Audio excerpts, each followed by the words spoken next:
more oddly overlooked preserved locomotives in America is known as Western Maryland Scenic Railroad 1309. That's not her original name, though it is her original number. She was known as Chesapeake and Ohio Railway, number 1309. And she's a large, compound, articulated locomotive. She's a Mallet. And while she's often overshadowed by the larger big boy 4014, she deserves some credit in her own right, as she is an operating articulated locomotive, which is a pretty rare sight in the modern day. Her history is fairly brief, but I thought she deserved some time to shine. 1309 is known as an H-6, a Mallet, as I said, a compound articulate, 2662 under the Whyte notation. She was also the very last steam locomotive built by Baldwin back in 1949, at least for the American market. And she was ordered by Chesapeake and Ohio to pull their very heavy coal trains in the mountainous terrain of West Virginia and Kentucky, which she did very well. She's a powerful locomotive, capable of 98,300 pounds of force. In terms of tractive effort, at least if she's operating as a simple articulate. If she's performing as a Mallet, she can deliver 77,900 pounds of force. Still an impressive display regardless. But she didn't even last 10 years, since the entire rail industry in America was dieselizing. The fact that she was ordered at all was kind of a miracle, to be brutally honest, and she was retired from revenue service in 1956.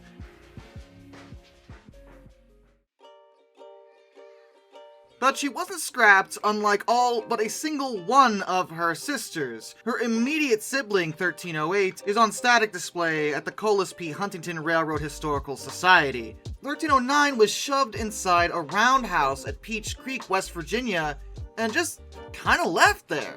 For whatever reason, C&O just opted not to scrap this locomotive, and she stayed in that roundhouse for over 20 years. In 1972, however, she and the other locomotives she was with were actually taken out of storage. This could go very badly very quickly, but fortunately she was not destined for the scrap heap. She was taken out of storage for cosmetic restoration, as while it was considered bringing her up to steam at the time, it was decided that it'd be woefully impractical. The reason why we don't see many Mallets or simple articulates in operation in the modern day is that it's hard enough getting a conventional steam locomotive back up and running. Once you add a second set of driving wheels, everything becomes infinitely more complicated, and the cost multiplies by quite a bit. So it was decided not to put her back under steam, but she was cosmetically restored and moved to the B&O Railroad Museum in Baltimore, Maryland in 1975. The final part of her cosmetic work was done at the museum, and she would remain on display there until 2014. Yes, indeed, this is a fairly recent development when it comes to historical preservation, within the last 10 years after the making of this video. That year, 1309 was purchased from the B&O Railroad Museum by the Western Maryland Scenic Railroad, or WMSR. They are a heritage railroad based in Cumberland, Maryland, that operate passenger excursion trains, and actually occasional freight trains, over former Western Maryland Railway trackage between Cumberland and Frostburg. They offer some unique experience, even by heritage railroad standards. They have first-class service for one, murder mystery excursions, as well as special seasonal trips, which are a bit more normal. Either way though, I haven't been there since I was a very, very, very, very young child. In fact, I don't even remember it. I only know I've been there because I used to collect pins from every railroad I visited with my dad, and I know I have one from Western Maryland Scenic. But that was back in the early 90s when I would have gone, which also explains why I really don't remember it, since I would have been like 3. I have to see if my dad remembers. Either way though, they have a fairly good reputation as I understand it, and their intention was indeed to bring her back up to steam and use her on their regular excursion services.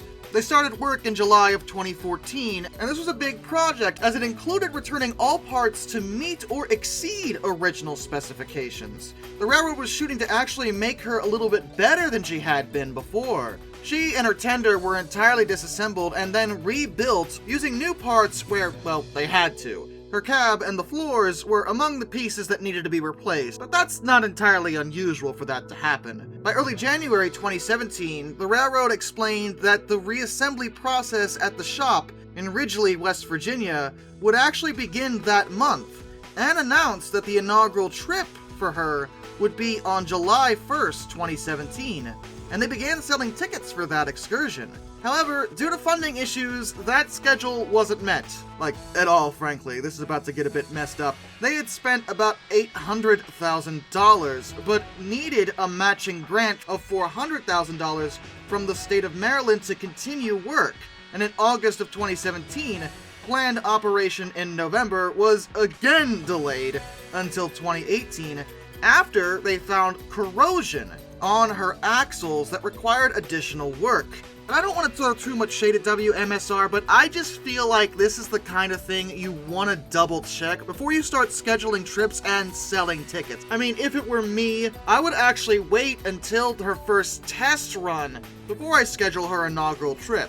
But that's just my opinion. Maybe there's something that I don't know that was going on in the background. And again, this was an expensive project, so I'm sure managing it was probably a lot more difficult than you or I will ever really know. In any event, restoration work actually almost stopped in November of 2017 because, again, they didn't have funding, but donations were able to fund continued work on her wheels. The $400,000 they had got from the state of Maryland had actually been spent by this point, and the railroad estimated then that it would take at least $530,000 more dollars to complete the restoration. And again, it's impossible for me to overstate how expensive it is to fix a steam locomotive in the modern day. You need an exorbitant amount of money. They also needed an additional $120,000 for the running gear and $115,000 for the boiler. The railroad was soliciting donations from individuals and seeking additional grants, as well as raising money with freight photo charters, but these kind of funding streams are a shot in the dark in many cases, especially when it comes to donations. Like when I mentioned in a recent video that I would love to personally work on restoring Madam Queen, someone in the comments was like, why don't you crowdfund it? Are you serious? Are you serious? Dude, I'm just one guy. I don't even have a physical location to begin that kind of work. And you have to consider, I don't live anywhere near Texas, so I would have to buy her, which will be very expensive, move her, which will be very expensive, and fix her, which will be very expensive. We're talking at least, I would estimate, ballpark it, $3 million for everything, and that's a low ball. So, no, I am not gonna attempt to crowdfund that, because I'm not an absolute lunatic. Shifting completely back on topic though, in January of 2018, Maryland State Senator Wayne Norman suggested that Allegheny County provide $530,000 to complete the project. He went on to suggest that there would be an economic benefit to the county in tourism, even drawing people from Europe and Asia, and, you know, smart. I like that suggestion. But the problem was the county already provides a $140,000 annual operating subsidy to the railroad, which is matched by $250,000 from the state. So it wasn't like the railroad wasn't already getting funds from them. In February of 2018, they suffered another setback when they learned that an employee had actually stolen parts, including bronze bearings and wear plates, and sold them for scrap. Scrap him. That's where I'm at with it.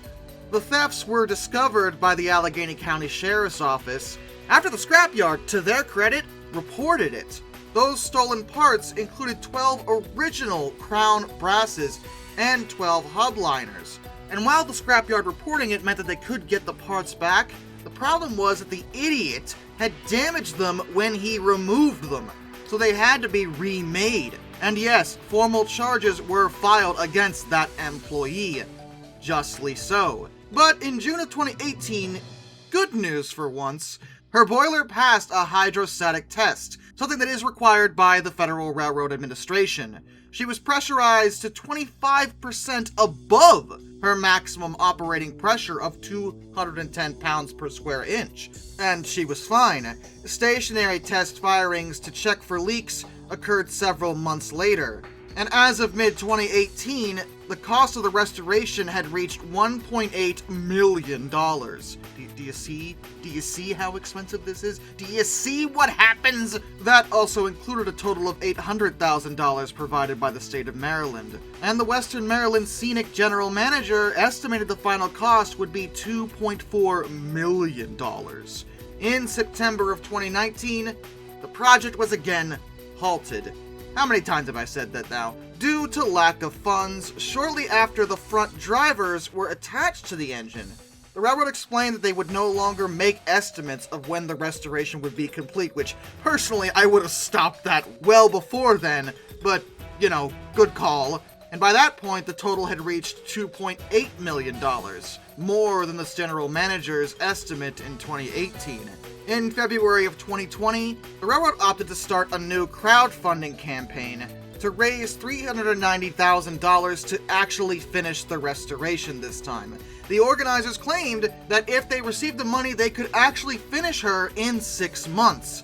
By May of 2020, restoration work did resume, and the fundraising effort was promoted by Trains magazine, which gave them a pretty quick $100,000 to restart the project, which is short of actually completing work, but they could at least continue. And they started developing a fund to cover initial operating expenses, because large locomotives are expensive to move in general, even when they're working, and that included facilities for fuel, water, and ash removal. But, despite all this headache, despite all the missteps, despite all the blunders, despite all the delays, they got it done. On December 31st, 2020, the restoration was completed and 1309 moved under her own power for the first time in 64 years, as part of her initial series of test runs to confirm that she was ready for operation. On November 19th, 2021, she entered her break-in run phase and traveled from Cumberland to Helmstedter's Curve and back. They gave her a lot of test runs to make absolutely 100% certain that she was alright, but she performed flawlessly, and she finally entered proper excursion service on December 17th, 2021, pulling the railroad's annual Polar Express train. Hey, I'm Christmas, we can share! On February 25th to the 27th, 2022, WMSR and Trains magazine hosted a private photo charter run by of 1309, hauling an 11-car freight train over Helmstedter's Curve. On May 6, 2022, a plaque was mounted inside of her cab, honoring former Trains magazine editor Jim Wren, who had actually passed away earlier in 2022, but had been very deeply involved with the restoration project. 2 more plaques were mounted underneath both sides of her cab, honoring the Lake Jack Showalter, who originally ran the Allegheny Central Railroad between 1988 and 1991, on the same line that the WMSR operates on today. During Father's Day weekend of 2022, 1309 was temporarily outfitted with a Pennsylvania Railroad 3-chime whistle, which actually came from one of the T1 4444 locomotives they had. On October 14th, 2022, she pulled a fundraiser excursion in partnership with the Railroaders Memorial Museum to benefit the restoration project of another steam locomotive, Pennsylvania Railroad number 1361. And in February of 2023, she was temporarily backdated to her original C&O appearance for the Laro production photo charters. However, in mid-2023, she was temporarily out of service for some maintenance work to her running gear, but she just recently returned to service, early this month, October 2023. When she was returned to service, she actually took 280 number 734's place as the largest active steam locomotive in the state of Maryland. She's an impressive sight by all accounts, and I certainly hope she will continue operation for many, many years. So despite all the headache actually making this happen, I gotta give Western Maryland Scenic Railroad massive props for pulling it off. There were so many times during this whole situation when no one would have blamed them if they had just given up and put her on static display. But they pushed through with it, and now 1309 is free to ride the rails once again. And with that, special thank you to all my underwater train finders, Some Dude 267, Orange Glass, Benjamin Owens, Panzer Kitsune 191-232, Josh Johnson, Anzac A1, Arthur Roy, Tommy Rossini, Lord Captain Von Thrust III, Brian, Jack Carson's Row of Videos, Hayden DeGrow, Lord Awful 44, Mark Holding, Murder Drone Stall, A Person 723, DM Tribal Typhoon, Alfonso Lapuche, Royal Hudson 2860, Icer Fur 1405, Charles Kwiatkowski, Matthew Wolf, Mr. Sleepy, Matt Weaver, Albert Jaspers, Tom Red Lion, NS Productions 8104, Hannah Bird, Hendrick Motorsports Fan 5, Wheeljack 8401, Rescues Greyhounds, Dr. Racer 78, The Baxter, Caleb Crosswhite, Ohio Trucker 1, Joshua Long, Andrew Bowen, Prez Drenton, and Bradley Bowden. Till next time, this is Darkness, and a bit of fun, farewell.